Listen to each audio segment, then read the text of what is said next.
Alrighty, well, here we are once again. Welcome one and welcome all to the one, the only Junk Shop Library channel, home of Improv Bible Study, the Atheist Bible Study, where we read every word, yes indeed, every last word of the King James Version of 1611, and then proceed to tear it a new asshole because it's an outdated misogynistic relic. There you go.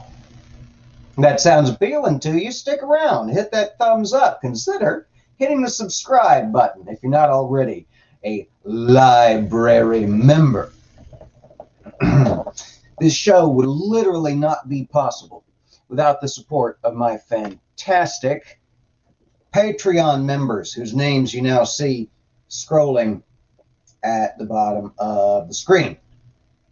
And these are the folks who have jumped over to patreon.com/junkshoplibrary and pledged as little as $1 a month to the support of the ongoing machinations, I almost said. That's not the word I want. Undertakings. How about undertakings of the Junk Shop Library greater family of channels, if you will.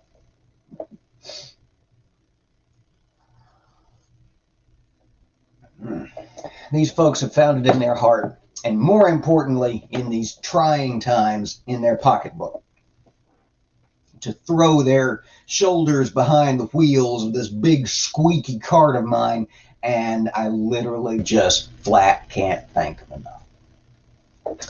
In a special and particular, y'all know I got to shout out the members of my upper two tiers over on Patreon: Captain Kimothy, my illuminated manuscript, and my genuine calfskin level patrons, Bill, and very first inaugural, if you will, patron, infamous atheist activist, the one and only Mr. Paul Camish.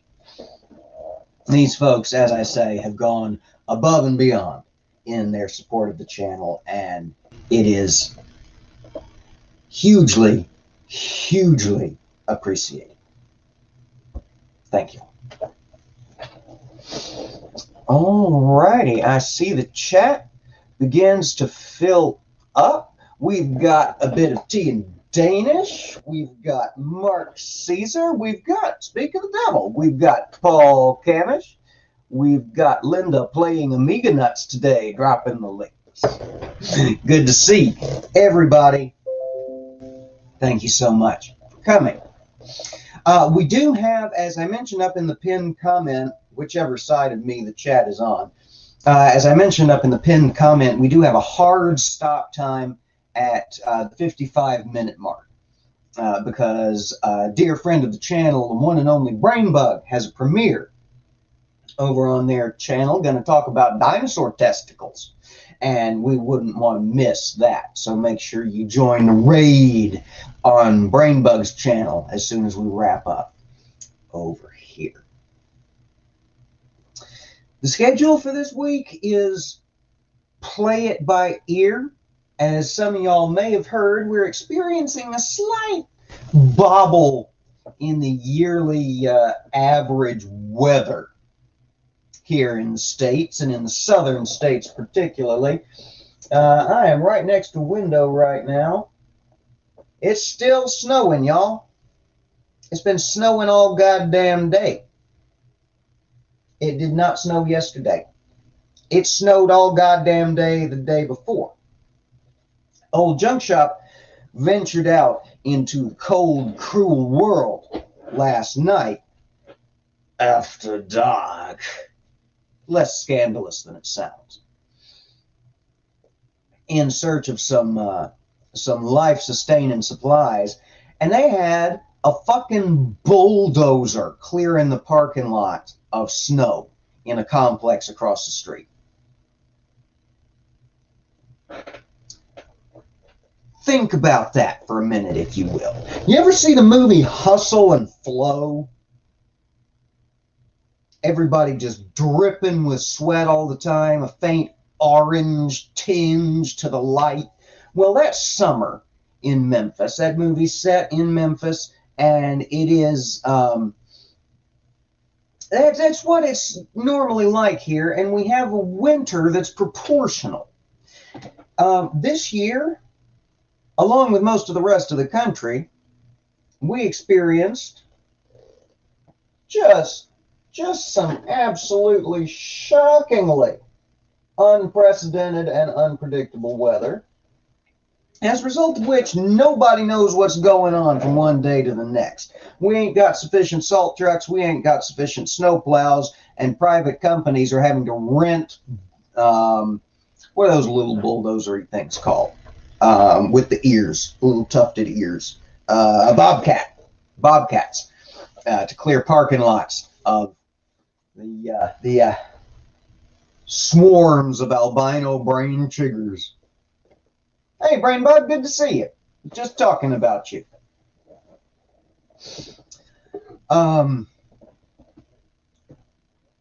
So my new job has been closed most of the week, as a result of which, because of the fact that ain't nobody been able to get to the office.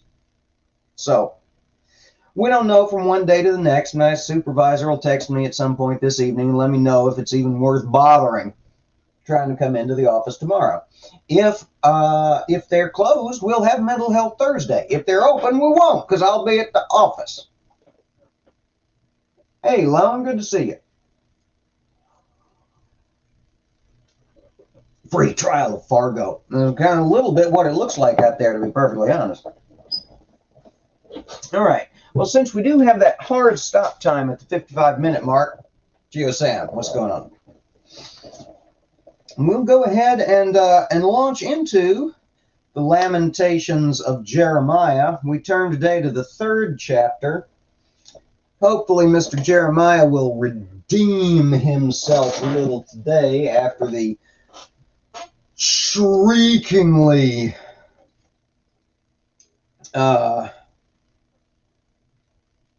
language of abuse laden theology of the previous chapter.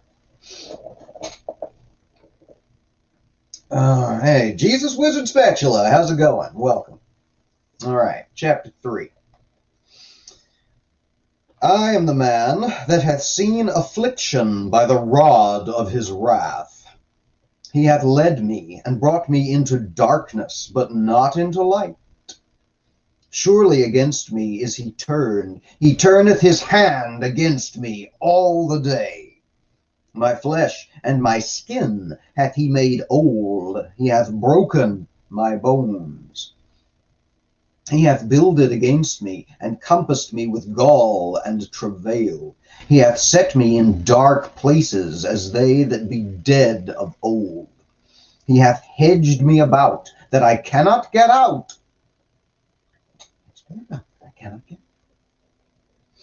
He hath made my chain heavy.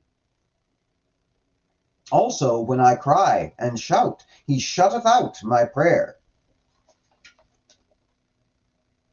Goodness gracious. Okay. He hath enclosed my ways with hewn stone. He hath made my paths crooked.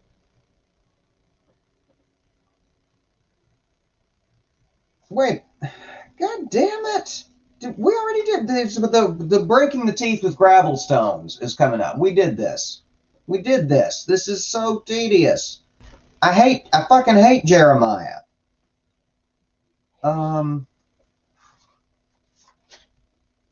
Okay, so we'll turn to chapter 4, yeah? Waters flowed over my head. I called thy name, O Lord, out of the low dungeon. Thou hast heard my voice. Hide not thine ear. Okay, yeah. So, chapter 4. Mark Caesar, I'm going to have to start marking through these chapter numbers, am I not? Even despite the fact that this is my spiffy new Bible. Damn it, Mark's right again. I hate it. I hate it. Chapter 4. How is the gold become dim? How is the most fine gold changed? The stones of the sanctuary are poured out in the top of every street. The precious sons of Zion, comparable to fine gold. How they are esteemed as earthen pitchers, the work of the hands of the potter. Even the sea monsters draw out the breast.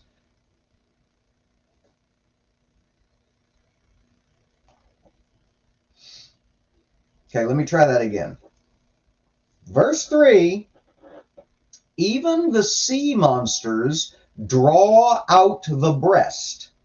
They give suck to their young ones. The daughter of my people is become cruel like the ostriches in the wilderness.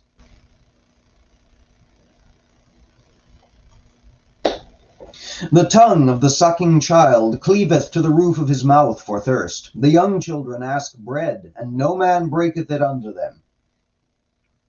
They that did feed delicately are desolate in the streets. They that were brought up in scarlet embrace dunghills.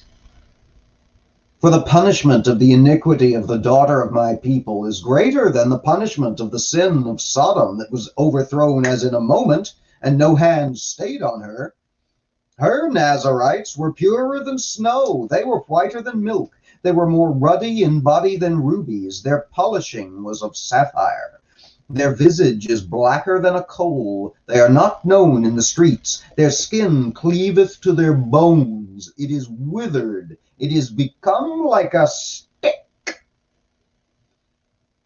They that be slain with the sword are better than they that be slain with hunger, for these pine away, stricken through for want of the fruits of the field.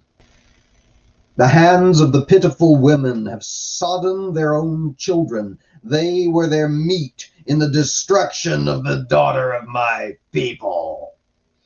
The Lord hath accomplished his fury. He hath poured out his fierce anger, and hath kindled a fire in Zion, and it hath devoured the foundations thereof. The kings of the earth and all the inhabitants of the world would not have believed that the adversary and the enemy should have entered into the gates of Jerusalem, for the sins of her prophets and the iniquities of her priests. They have shed the blood of the just in the midst of her. They have wandered as blind men in the streets. They have polluted themselves with blood, so that men could not touch their garments. They cried unto them, Depart ye, it is unclean. Depart, depart, touch not. When they fled away and wandered, they said among the heathen, They shall no more sojourn there. The anger of the Lord hath divided them. He will no more regard them. They respected not the persons of the priests. They favored not the elders. As for us, our eyes as yet failed for our vain help. In our watching we have watched for a nation that could not save us. They hunt our steps, that we cannot go in our streets. Our end is near. Our days are fulfilled, for our end is come. Our persecutors are swifter than the eagles of the heaven. They pursued us upon the mountains. They laid wait for us in the wilderness. The breath of our nostrils, the anointed of the Lord, was taken in their pits, of whom we said, Under his shadow we shall live among the heathen. Rejoice and be glad, O daughter of Edom, that dwellest in the land of Uz. The cup also shall pass through unto thee. Thou shalt be drunken, and shalt make thyself naked. The punishment of thine iniquity is accomplished, O daughter of Zion. He will no more carry thee away into captivity. He will visit thine iniquity, O daughter of Edom. He will discover thy sins. And that's the end of chapter 4. Well, that,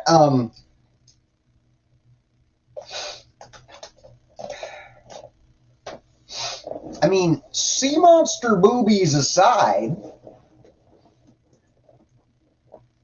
that was a pretty smitey little chapter to not have actually used the S word at any point. I mean, you had smiting and death and starvation and swords and cannibalism and nakedness and drunkenness and all manner of Old Testament-y God smitey punishment, but never a smite to be seen. Also, what's so cruel about an ostrich? It's a fucking bird. Cruel like the ostrich of the wilderness. That's just got to be some kind of weird translation moment, right? It's got to be.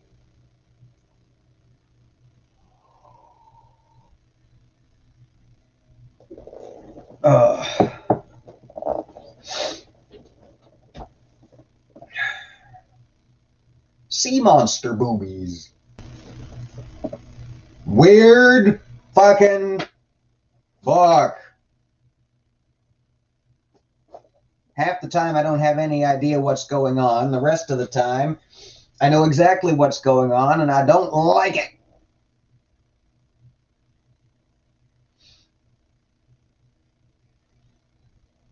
And what's with, why is the daughter of the daughter of Edom, the children of Edom, the kingdom of Edom, what's Edom done that's so special that they get to have a drunk naked party? That's the judgment that's passed on them. Israel gets carried away in captivity to Babylon to become slaves and eunuchs and shit. Edom, they get to have a drunken naked party.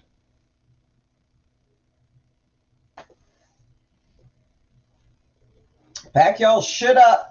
We moving to Edom.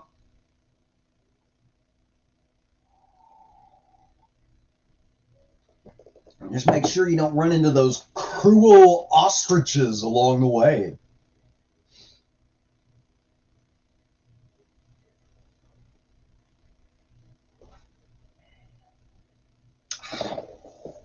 You know, doesn't make any damn sense. Yeah, Israel draws the short straw again, says Brainbug. Yep. They get smoked. Edom gets wasted. God wanted to watch, says Jesus Wizard Spatula. Yep. Wanted to watch Edom anyway. Sent upon them the judgment of the naked liquor party.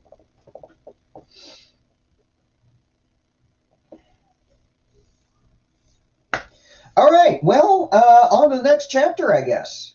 There's just not a lot here, just more continual talk about how badly smoked Zion has been, and the fact that they're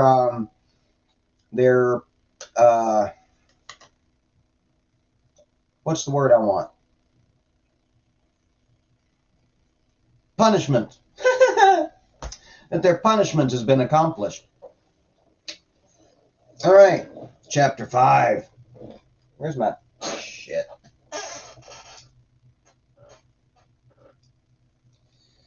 One of these days, somebody's going to get extremely bored and go through and chop out every time I say, "Where's my fucking glasses?" and just string them all together. Where's my fucking glasses? What did I do with my? Now, where in the world is my fucking glasses? God, how bored would you have to be? Jesus Christ. Please never be that bored. All right, chapter 5. Remember, O Lord, what has come upon us. Consider and behold our reproach. Our inheritance is turned to strangers, our houses to aliens. We are orphans and fatherless.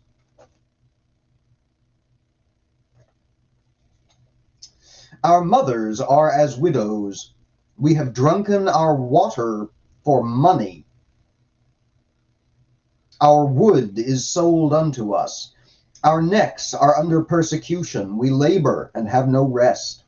We have given the hand to the Egyptians and to the Assyrians to be satisfied with bread. Our fathers have sinned and are not, and we have borne their iniquities. Servants have ruled over us. There is none that doth deliver us out of their hand. We gat our bread with the peril of our lives because of the sword of the wilderness. Our skin was black like an oven because of the terrible famine. They ravished the women in Zion and the maids in the cities of Judah. Princes were hanged up by their hand. The faces of elders were not honored. They took the young men to grind, and the children fell under the wood. And the elders have ceased from the gate, the young men from their music. The joy of our heart is ceased. Our dance is turned into mourning. The crown is fallen from our head. Woe unto us that we have sinned. For this our heart is faint. For these things our eyes are dim. Because of the mountain of Zion, which is desolate, the foxes walk upon it. Thou, O Lord, remainest forever, thy throne from generation to generation. Wherefore dost thou forget us forever, and forsake us so long time? Turn thou us unto thee, O Lord, and we shall be turned. Renew our days as of old, but thou hast utterly rejected us. Thou art very wroth against us. And there we have chapter 5. And there we have the book of Lamentations. Short. So much for that. Hardly worth making a playlist for.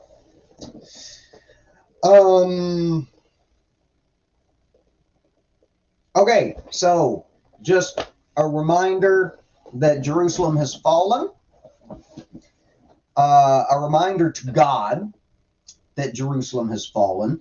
A remembrance that they've been smote real bad, that their sin-filled ancestors have died, and they are endeavoring to return to the way of the Lord now, and would prefer to stop being smote and captive in Babylon. They want to go home.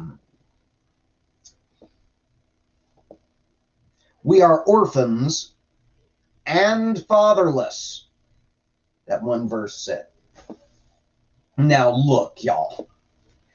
I know I complain endlessly about the, hey, Godless Granny, good to see you. I know I complain endlessly about the repetition in this book.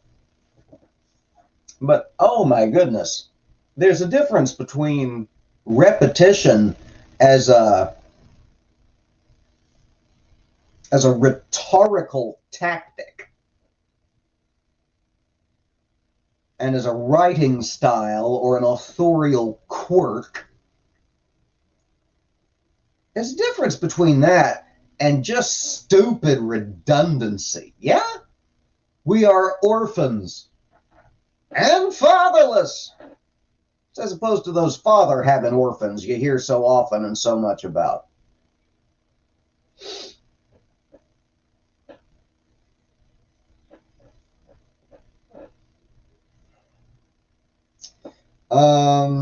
Yep.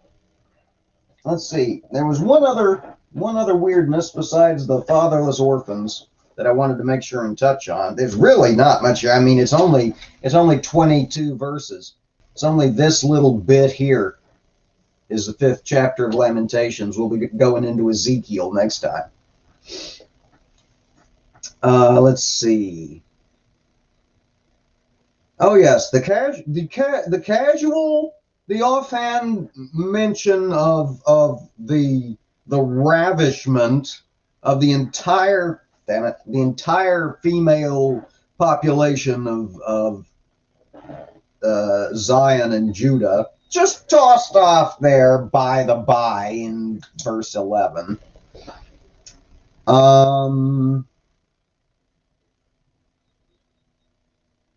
What on earth does it mean, verse 13, to take the young men to grind?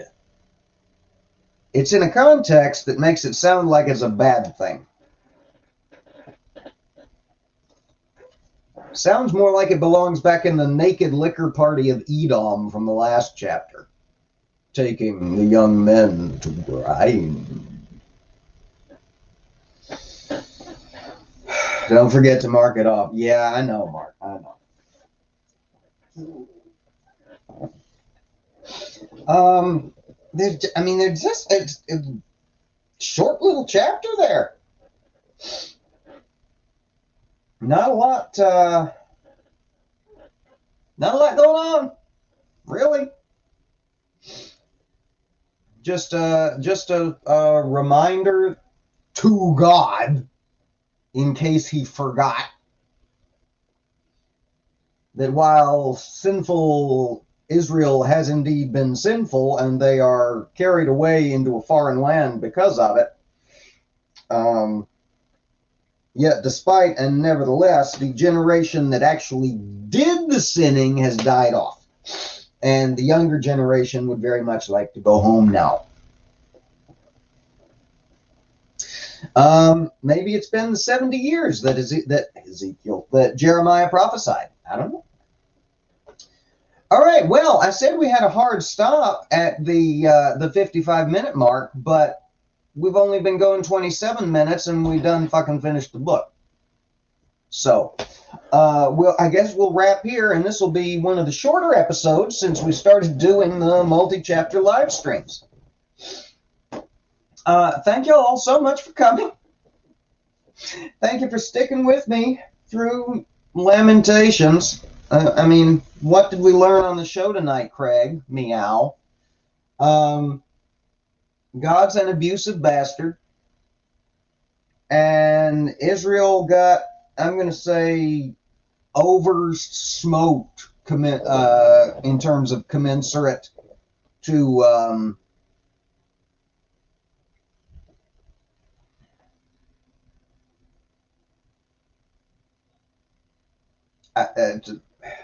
disproportionate. They got smoked. I can't even fucking talk today.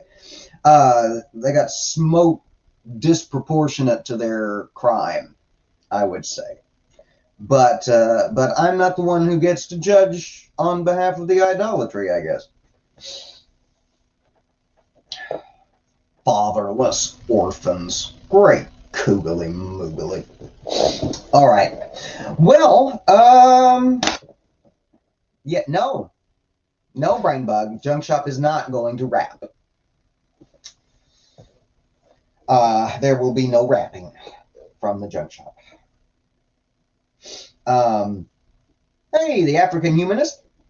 Welcome. Been listening in the background while doing some work. Well, glad to have you with us. I'm so sorry. Esther, is that right? Is that your name? Please forgive me if I messed it up. Good to have you, regardless of whether I remember your actual name right or not. Sorry, I'm not good with the names. Brainbug's Premiere. Thank you, Linda. Got the, God, this fucking thing is shedding all over the place. I keep getting distracted by these little white fuzzies drifting around. I'm like, it's snowing in here.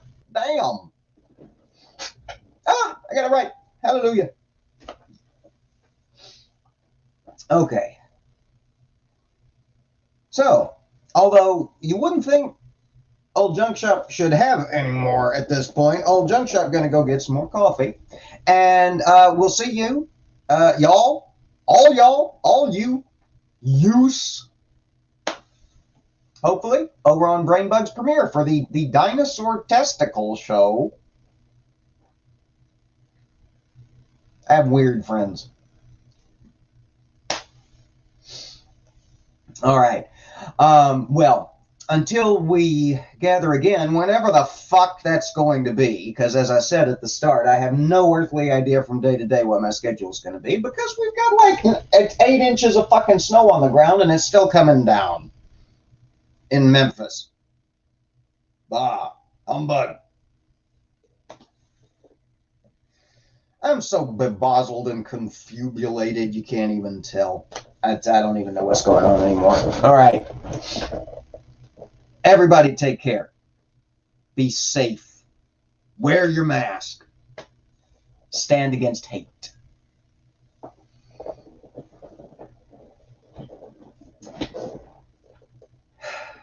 And if you hadn't done it already, report that fucking Grayson Fritz video. I want his channel down. And if you hadn't already, make sure you check out Julie's Wine and Reason from yesterday. There's some Republicans up to some bullshit here in Tennessee. I don't know what we can do about it other than just raise awareness, but there's some bullshit going on. Hey, Kevin, good to see you. Great interview earlier. All right, we're going to get out of here, y'all. Old Junk Shop going to sit here and babble all day. Where? Oh, no, not before I roll my outro. Get back to my full list. Run the outro. Smite.